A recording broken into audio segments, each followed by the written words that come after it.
ارے یہاں تو 4 صحابہ آئے تھے، 4 صحابہ ہندوستان میں اسلام لے کر آئے تھے، یہ نہیں کہ یہاں کا کلچر لینے آئے تھے۔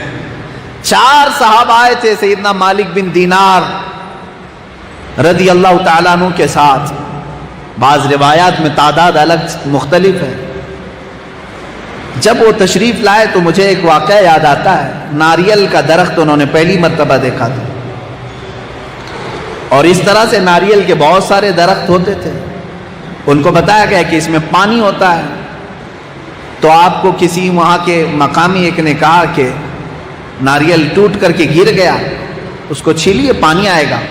آپ نے اٹھایا، لیکن اس سے کہا یہ درخت کس کا ہے، یہ ناریل کا جھاڑ، یہ درخت کس کا ہے؟ اس نے کہا یہ سب ایسی لوگوں کے ہوتے ہیں، جس کا ناریل جس کو ملے پی لے۔ کہا وہ تم پیتے ہو گے، میں مسلمان ہوں، جب تک یہ مالک درخت کا مجھے اجازت نہیں دے گا میں پانی نہیں پیوں۔ وہ جو سامنے شخص تھا وہ ہنسنے لگا کہ آپ پہلی مرتبہ ایسا دیکھ رہا ہوں، پھر بھی معلوم کرتا ہوں کس کا جھاڑ ہے۔ معلوم کیا تو اس شہر کا رہنے والا ایک کوئی شخص تھا، اس کے درخت تھے، اس کو بلایا۔ مالک بن دینار نے پوچھا کہ ایک درخت سے تیرے ناریل گر گیا تھا زمین پر، یہ بندہ اٹھا کر کے مجھے دیا ہے، مجھے پیاس بھی لگی ہے، کیا میں پی سکتا ہوں؟ وہ ہنسنے لگا، یہاں پینے کے لیے، پانی پینے کے لیے کبھی کسی کی اجازت نہیں لی جاتی، اور ناریل ہمارے یہاں بہت ہے، ایک ناریل پی بھی لو تو کیرلا کی زمین پر کوئی کمی نہیں ہوگی۔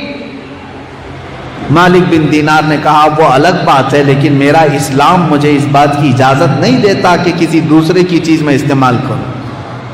وہ بڑا امپریس ہوا، عجیب، پہلی مرتبہ اس نے دیکھا، کہا یہ کون سا اسلام ہے؟ مالک بن دینار نے ایک ناریل کا پانی پیا، لیکن ان کو اپنا کلچر دے دیا، اپنی ثقافت دے دی، یہاں تک کہ مقامی جو راجا تھا وہاں کا، اس تک جب یہ بات پہنچی تو اس نے کہا میں یہ اسلام دیکھنا چاہتا ہوں، ہے کہاں؟ مالک بن دینار نے کہا یہ مکہ مکرمہ میں ہے۔ جو رسول پاک صلی اللہ تعالی علیہ وسلم مکہ مکرمہ سے ہجرت کر کے مدینے جا چکے تھے، تو جو راجا یہاں پر موجود تھا اسی دن اس نے سفر کا ارادہ کیا اور اپنے چند ساتھیوں کے ساتھ مدینہ رسول پہنچ گئے، میرے آقا صلی اللہ تعالی علیہ وسلم کی بارگاہ میں جا کر اسلام قبول کیا۔ واپسی کے وقت اس کا انتقال بیچ راستے میں ہوا، یہ تاریخ ہے۔ میں آپ سے یہ کہتا ہوں کہ جو دین بڑی شان سے نکلا تھا مکہ اور مدینے، اور دوسروں کو عداوتیں مٹانے کے لیے آیا تھا، اور اپنا کلچر، اپنا رنگ ان کے اوپر ڈھانے کے لیے آیا، اپنا رنگ جمانے کے لیے آیا تھا، آج اسی دین کو اس کے ماننے والوں نے اپنے چہروں سے نکال پھینک دیا، اپنے اخلاق سے نکال کر دور کر دیا، اپنی تعلیمات سے اسے ہٹا دیا۔ اسلام دور جاتا ہے، دور جا رہا ہے، گھروں سے غائب ہوا، محلوں سے غائب ہوا، اب تو مسجدوں سے بھی جانے لگ گیا ہے۔ میرے عزیز، اگر ایسی ہی سچویشن میں زندگی گزارنا ہے تو میں یہ کہوں گا کہ یہ کافروں کی زندگی ہے، اسلامی زندگی نہیں ہے۔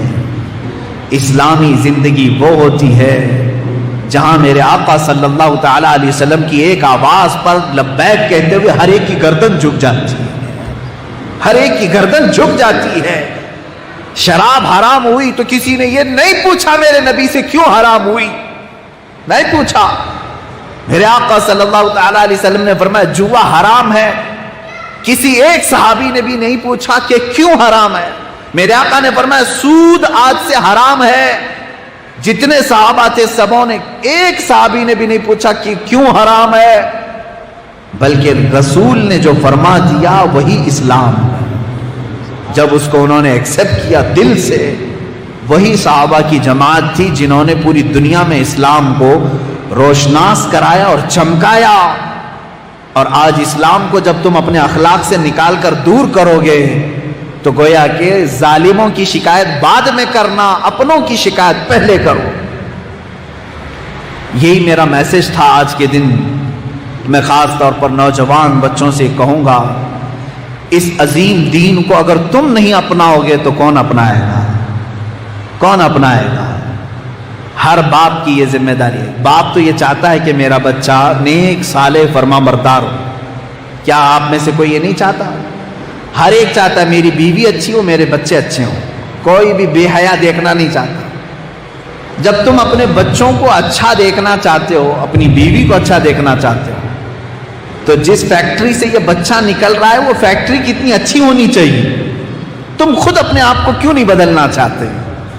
جب تمہارے اندر اسلام آ جائے گا تو دیکھنا اس فیکٹری سے جو بھی بچہ نکلے گا وہ حقیقی مسلمان بن کے نکلے گا، حقیقی مسلمان بنے گا. حالات کو تبدیل نہ کیا جائے تو قرآن کہتا ہے ان اللہ لا یغیر ما بقوم حتی یغیروا ما بانفسہم. بڑی بات کہہ رہا ہوں میں. رب تعالیٰ فرماتا بے شک اللہ اس وقت تک کسی قوم کی حالت نہیں بدلے گا جب تک وہ قوم خود اپنی حالت بدلنے کی فکر نہ کرے. قوت فکر و عمل پہلے فنا ہوتی ہے جب کسی قوم کی شوکت پہ زوال آتا ہے. زوال بندے مومن کا بے زری سے نہیں. اقبال نے کہا ہے ایمان والے کا جو زوال ہے یہ مال نہیں ہونے کی وجہ سے نہیں ہے، پیسے نہیں ہیں اس لیے عاجز ہیں، حکومت نہیں ہے اس لیے آج کمزور ہیں، نہیں، یہ اسباب نہیں ہے تمہارے زوال کے. ارے وہ صحابہ جن کے پاس ایک کھجور کی گٹھلی 10 لوگ چوستے ہیں، جنگ بدر میں گئے ہیں 8 صحابہ کے درمیان ایک تلوار. ارے بے زری تو ان کے پاس تھی، پہننے کے لیے چپل نہیں تھے، مال کی کمی تو ان کے پاس تھی. زوال بندے مومن کا بے زری سے نہیں، سبب کچھ اور ہے جسے تو خود سمجھتا ہے. اقبال نے کہا ہے سبب کچھ اور ہے جسے تو خود سمجھتا ہے. زوال بندے مومن کا بے زری سے نہیں. وہ سبب کیا ہے جو تمہیں خود کو بھی معلوم ہے. دولت کی کمی، سیاست کی کمی، طاقت کی کمی، علم کی کمی، یہ تیرے زوال کا سبب نہیں. تیرے زوال کا سب سے بڑا سبب یہ ہے کہ تجھ میں اسلام نہیں. زوال یہ سبب ہے، تجھ میں اسلام نہیں. آپ کو یاد ہے انگریزوں نے ایک مہم چلائی تھی کہ مسلمانوں کو اپنا غلام بنانا ہے. تو ایک انگریز نے میٹنگ میں یہ کہا کہ نہیں، یہ غلام کبھی نہیں بنتے، یہ کبھی غلام کبھی نہیں بنتے. یہ 4 بھی ہوں تو ڈٹ کے کھڑے ہو جاتے ہیں، خوددار ہوتے ہیں. تو انگریز نے کیا کہا جانتے ہیں؟ وہ بھی علامہ اقبال نے اپنے اشعار میں اس کو پیرو دیا ہے. انہوں نے کہا، انگریز نے کہا کہ یہ فاقہ کش موت سے ڈرتا نہیں ذرا. یہ فاقہ کش ہے. فاقہ کش کس کو کہتے ہیں؟ بھوکا رہتا ہے، پیاسا رہتا ہے لیکن مرنے سے ڈرتا ہی نہیں ہے. اس کا علاج کیا کریں؟ کیسے اس کو خوف زدہ کر دیں، ڈرپوک کیسے بنائیں، اس کو بزدل کیسے کریں گے ہم؟ تو انہی کی زبان میں علامہ اقبال کہتے ہیں یہ فاقہ کش موت سے ڈرتا نہیں ذرا، روح محمدی اس کے بدن سے نکال دو. روح محمدی اس کے بدن سے نکال دو. عرب کو دے کر عجم کے تخیلات، اسلام کو حجاز و یمن سے نکال دو. انگریزوں نے کہا تھا کلچر ان کو ہمارا دے دینا، طور طریقے ان کو ہمارے دے دینا، اور اسلام کو یمن سے، حجاز سے، سب جگہ سے نکال دینا. میں آج خود سعودی عرب میں جا کر دیکھ رہا ہوں اسلام کہاں ہے، نہیں مل رہا ہے. نہ شہزادوں میں، نہ بادشاہوں میں، نہ کعبے کے اماموں میں. اسلام وہاں سے بھی غائب. یہود نے یہ کہا تھا عرب کو دے کر عجم کے تخیلات، اسلام کو حجاز و یمن سے نکال دو. یہ فاقہ کش موت سے ڈرتا نہیں ذرا، روح محمدی اس کے بدن سے نکال دو. تو پھر ایک انگریز نے پوچھا کیسے نکالیں اس کے اندر سے، یہ کیسے نکلے گی روح محمدی اس کے جسم سے؟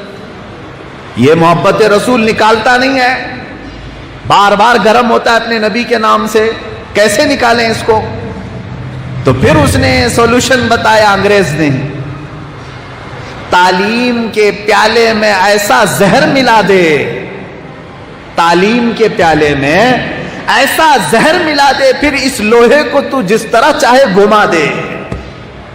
یہ مسلمان لوہا ہے، جلدی کسی کے ہاتھ میں پگھلتا نہیں، حقیقت ہے کسی کے ہاتھ میں جھکتا نہیں۔ تو انگریز نے کیا کہا؟ تعلیم کے پیالے میں زہر ایسا ملا دے، پھر اس لوہے کو جس طرح چاہے تو گھما دے۔ ایجوکیشن سسٹم میں ایسی تعلیم لے کے آ جا کہ ان کے بچے پڑھتے پڑھتے ایسا بے دین ہو جائیں کہ ان کے دلوں سے عشق محمدی ویسی فنا ہو چکی ہوگی۔ پھر اس ماڈرن ایجوکیشن کے نام پر یہ تو موم ہو چکا ہوگا، جدھر چاہے اسے گھما دے، کبھی بی جے پی میں لے جا، کبھی کانگریس میں لے جا، کہاں جا چاہے لے جا، کبھی یہودیوں میں لے جا، کبھی ہندوؤں میں لے جا، کیونکہ زہر ملا کر کے پلانا شروع ہو گئے۔ آج ایک فکر دیتا ہوں میں آپ کو، میری ایج کے لوگ بھی جانتے ہوں گے اور ہم سے جو بڑے ہیں وہ لوگ اور بھی جانتے ہوں گے، اسکول پڑھے ہیں اردو میڈیم کی اسکول، گورنمنٹ اسکول کی بات کر رہا ہوں، پرائیویٹ نہیں، گورنمنٹ اسکول۔ ہم نے اردو میڈیم کی اسکول میں میرے نبی صلی اللہ علیہ وسلم کے نام کا ایک چیپٹر پڑھا ہے۔ حضرت محمد صلی اللہ علیہ وسلم، آپ لوگ پڑھے ہوں گے، غوث پاک کے نام کا چیپٹر تھا، سبق تھا، ابراہیم بن ادم کے نام کا سبق تھا، امیر خسرو کے نام کا سبق تھا۔ 10ویں تک اسلامی کوئی نہ کوئی شخصیت کے چیپٹر آتے تھے۔ آج جا کر کے اردو میڈیم کی اسکولوں کی کتابیں چیک کر کے دکھاؤ کتنی شخصیات اسلام باقی رہ گئی۔ ارے انہوں نے حضور کا بھی نام نکال دیا، آپ کو خبر ہی نہیں ہے۔ اردو میڈیم کی اسکولوں سے بھی اسلام غائب ہو گیا۔ ہماری تاریخ نہیں ہے، اور ان کی چوہوں کی تاریخ ہے، شیطانوں کی تاریخ ہے۔ آج اسکول کے تعلیمی بورڈ میں، ایجوکیشن سسٹم میں ایسا زہر ہے کہ بچے وہیں سے بے دین ہو چلے جائیں۔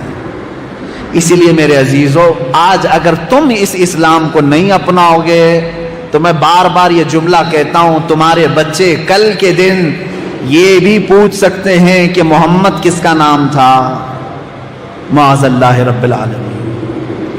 یہ اسلام ہماری شکایت میرے نبی کے دربار میں جا کر ضرور کرے گا، اے اللہ کے رسول، آپ نے مجھے پوری دنیا میں پھیلانے کے لیے پتھر کھائے، اپنے عزیز چچا کا چبایا ہوا کلیجہ دیکھا، اپنے نونہال نواسوں کا خون بکھیر دیا۔ اے رسول پاک، اسی اسلام کی خاطر تو حسین اعظم نے اپنی 72 جانیں پیش کر دیں، 6 ماہ کا بچہ بھی دے دیا، 19 سال کا جوان بھی دے دیا۔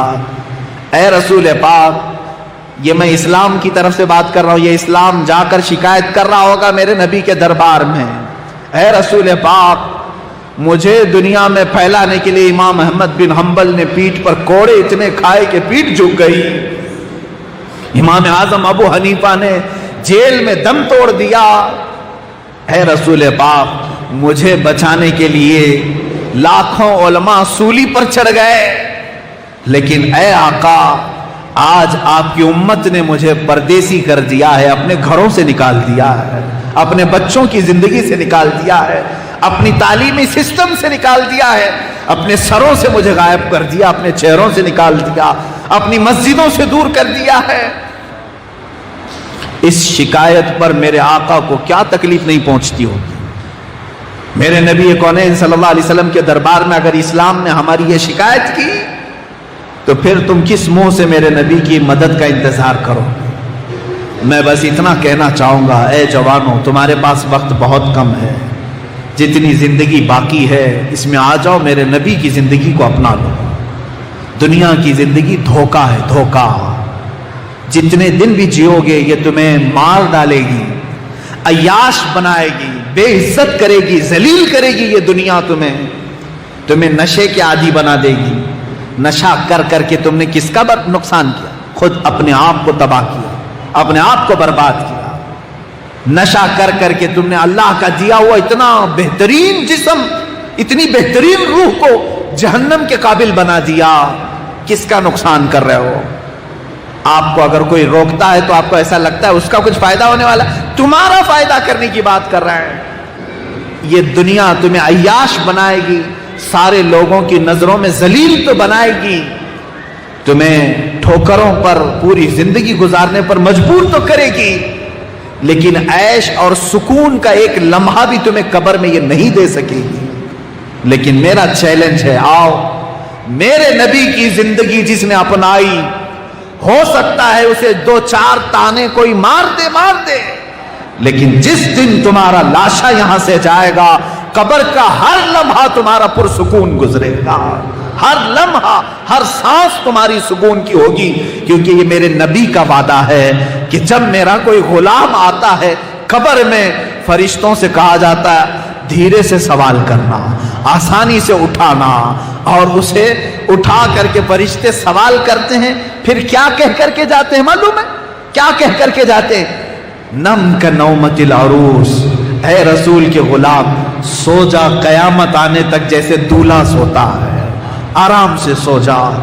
اسی لیے میرے امام اہل سنت فاضل بریلوی رضی اللہ تعالیٰ عنہ نے ہمیں یہ درس دیا تھا، پھر کے گلی گلی تباہ ٹھوکرے سب کی کھائی کیوں، پھر کے گلی گلی تباہ ٹھوکرے سب کی کھائی کیوں، دل کو جو عقل دے خدا تیری گلی سے جائے کیوں، خاک ہو کر عشق میں آرام سے سونا ملا، خاک ہو کر عشق میں آرام سے سونا ملا، جان کی اکسیر ہے الفت رسول اللہ کی۔ میرے عزیزو، میرے آقا صلی اللہ تعالیٰ علیہ وسلم کے دربار میں واپس آ جاؤ۔